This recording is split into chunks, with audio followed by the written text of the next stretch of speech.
Good evening and welcome to another episode of Chollah at Me, one man's quest to find the greatest chollah in all of northwest London. All change in the Mendel household over the last few weeks. Noah's here. He'll be featuring at some point in the next few episodes. He is excited to do it. He's my heir now. This week, Parkway Bakery. Parkway Bakery is a Jewish bakery in Preston Road, Wembley, which I grew up with. I'm very excited to see how they perform, Let us get into it. Okay, you know what we're going to be doing? We're going to be looking at the appearance, we're going to be looking at the texture, taste, and, the Jewishness, Yiddishkeit of this bread. It's got a lot of competition to beat. Yummy's, Orley in the Wood, Grodzinski's, Daniel's, Hen and Bagel Bakery, Enzel's, how could I forget them? Right then, appearance. The first thing I'd say is round, Rosh Hashanah vibes, right? That's seasonal, and it's, the end of November, so what's that about? Poppy seeds is a bit of a slapdash job. Not that many here, falling off all over the table here. There's some more golden all the way around. Look at the shine. See right to the lights. And what I really like with Parkway's chollah, yes, it's super brown on top, but look, in the middle of the swirl, if you dive straight in, you can see the white, as white as it would be on the inside of that bread. I like that. Makes the bread very, very tempting, and you can almost taste it. I'm gonna give that a 3.8 out of 5. Okay, texture then. A little bit soggy there. You sort of get that on, I'd say the more English type of challahs have the soggier bottom, and the more Israeli style of challahs have the more hollow bottom. An avid follower of this channel a few years ago actually made a very good point about the difference between, in the English bakeries, the Danish style of Hamantaschen on Purim, the softer crust, right? And then the Israeli style of Hamantaschen, which is more like the shortbread crust, right? That is similar with challahs. Obviously, you don't get a short crust style chollah, but at the end of the day, on the more English bakeries, Parkway, for example, Grodzinski's, I call them the United Synagogue bakeries because they're just so, they're so established. They've been there since the beginning of time, right?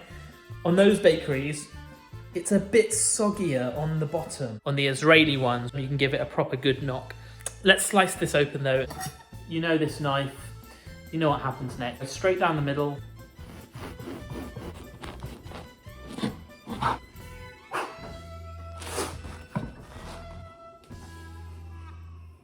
First point that I'd make is that, can you see that it's quite flat? It's like it hasn't risen as much as it could. The white is very ripe, almost like the picture on a matzah packet, right? But no scorch marks, not excessive huge amounts of crust. Don't really know what's gone on here. Nah. Let's have a look at the spring back though. That's a key test when we're talking about the texture of a chollah bread, or as a lot of non-Jews call it, a chollah bread.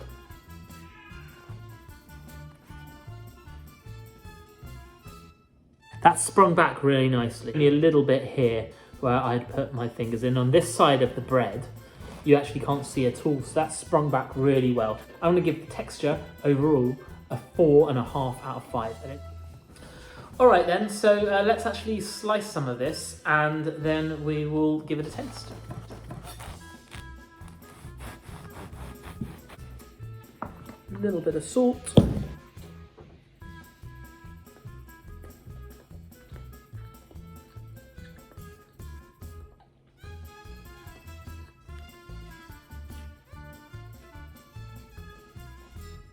I want to make sure of something.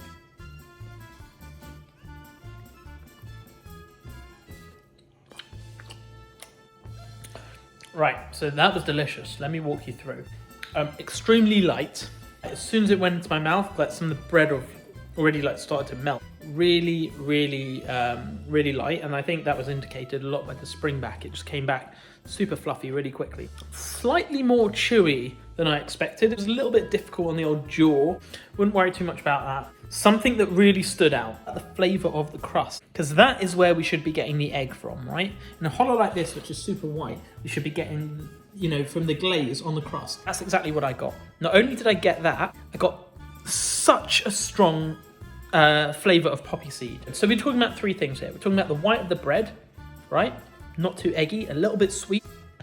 The bit of egg that we're getting from a nice, crisp, glazy crust. Then, on top of that, really strong, almost nutty flavour from the poppy seeds. It made for a great combination. I'm getting all 3 components of what should be in a chollah. And it's a little bit sweet too, mixed nicely, like I say, with the salt. 5 out of 5. I'm going to give that a 5 out of 5, although it was a bit hard on the jaw. I think that was my own fault. But I highly recommend tasting this. Even better than Wenzel's, but they've got the balance perfect on this. Jewishness then. It's from a kosher bakery in Wembley.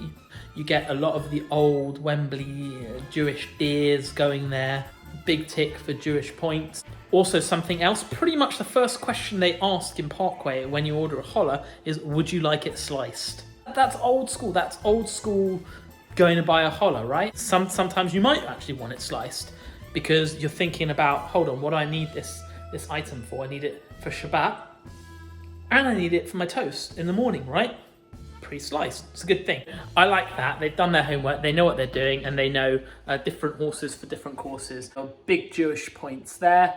They lost a little bit on not having any platted ones available. I'll let them have that. Growing up, traditional Jewish community in Wembley, which doesn't hugely exist anymore. This sort of last bastion of Judaism in this bread here in Wembley has big points. There's a 4 out of 5. Well done, Parkway. You've actually smashed it this evening. We'll see what we'll do next week. We might go somewhere further afield. I've heard good things about King's Bakery in Hampstead. Other than that, keep living that chollah life.